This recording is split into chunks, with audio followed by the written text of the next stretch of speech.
In a move that has stunned millions across the globe, a proposed U.S. bill in 2025 could ban all Filipino immigrants, and the reason behind it will leave you speechless. Families separated, lives disrupted, an entire community under threat. Why is this happening now? Who's behind it? And what does this mean for millions of Filipinos with dreams of living in the United States? Stick with us as we uncover the shocking truth behind this bill and reveal how it could destroy the hopes of an entire generation. This isn't just another immigration reform. This is personal. In early 2025, the U.S. Congress introduced the Nuclear Family Priority Act, a bill that quietly advanced through committee with little public debate. Headlines flashed, "Congress targets family visas," and "Immigration shakeup looms." Sponsored by Senator Mark Reynolds and Representative Linda Choi, the bill claims to strengthen American families. But critics say it does the opposite.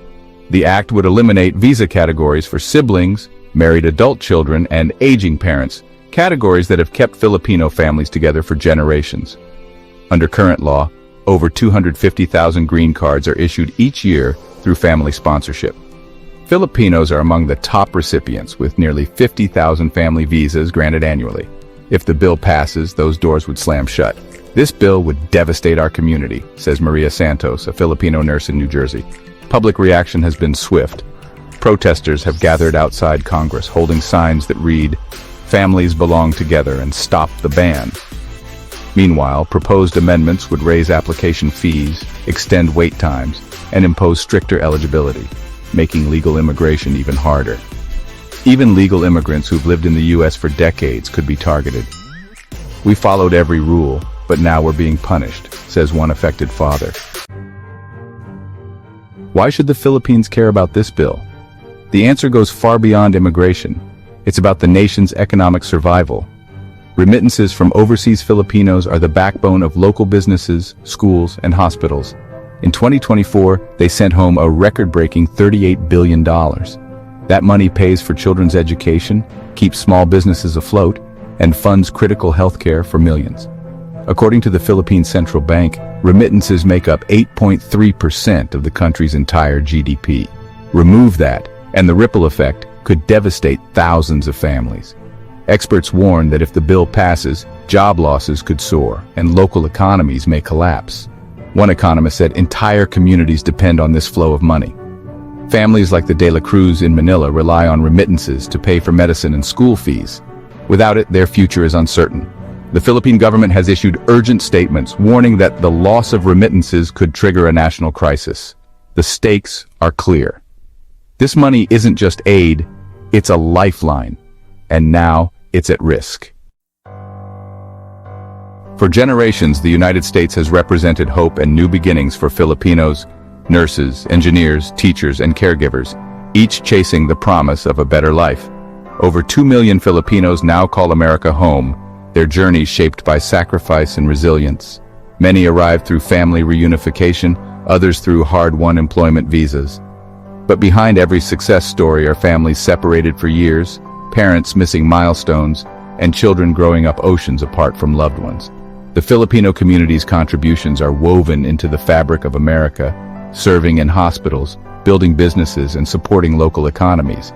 Yet, new policies threaten to erase decades of progress. Community organizations have long been a lifeline, offering support, legal aid, and a sense of belonging. Their work is more vital than ever as new restrictions loom. The pain of waiting, 10, even 20 years for a visa, takes a toll on families, elders, and children. Dreams are put on hold, and hope is tested every day. From the first wave of Filipino migrants in the early 1900s to today's new arrivals, the story remains the same. A fight for dignity, family, and the right to dream.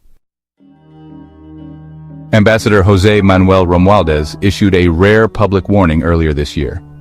Even legal Filipino immigrants could face status reviews or revocation. But what does a status review actually mean?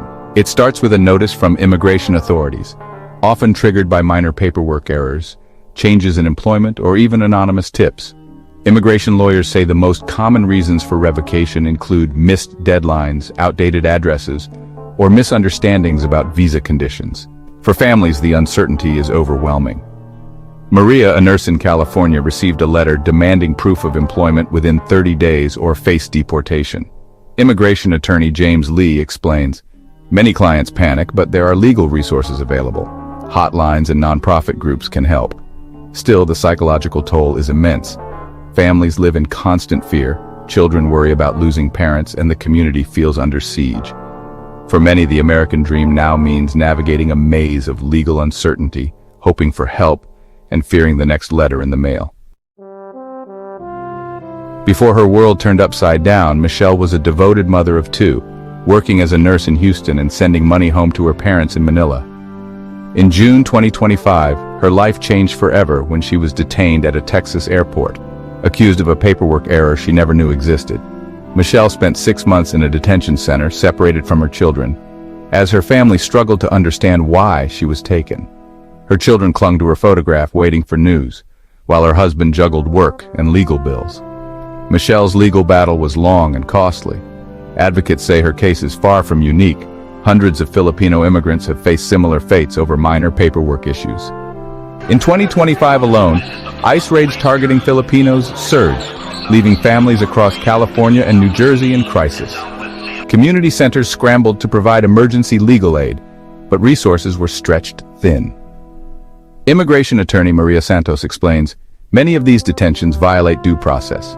Immigrants are often denied fair hearings and separated from their families for months. For Michelle and countless others, the fight for justice continues. Their only crime? Dreaming of a better life for their families. Immigration isn't just about paperwork, it's about people, real families, real lives, and real pain. Listen to Maria, age 10. Her father was deported last year.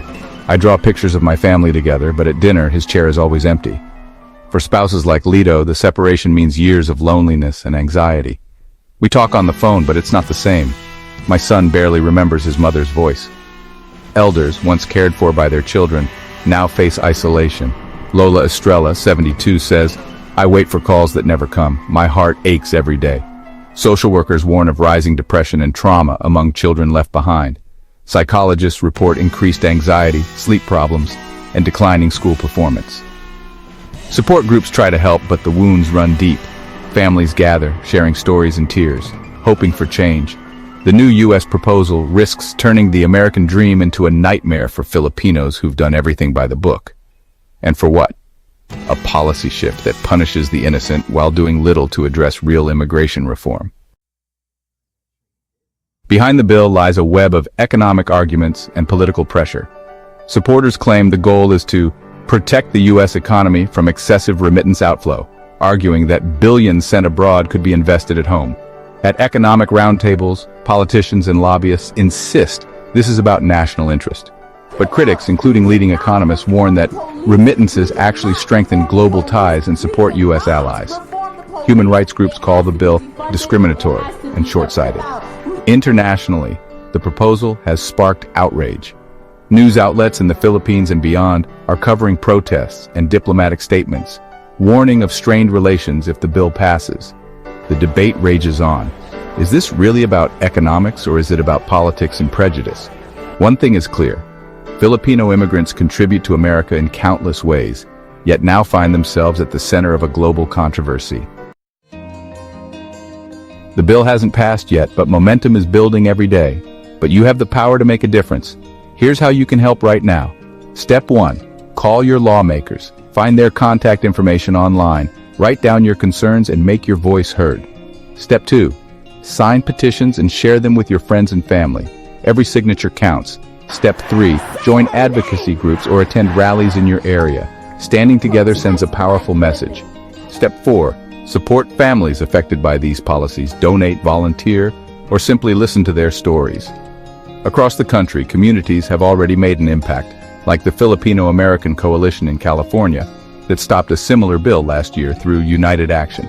Their story proves that hope, unity, and persistence can change the course of history. This fight is about more than policy. It's about protecting families, dignity, and human rights. Together, we can make a difference. The United States once promised the world a beacon of hope. For millions of Filipinos, that light is fading. But with truth, unity, and action, we can still make a difference. If you enjoyed the video, please subscribe, like, share, and comment your thoughts below. Should the U.S. block Filipino immigrants or protect the legacy of family, freedom, and fairness?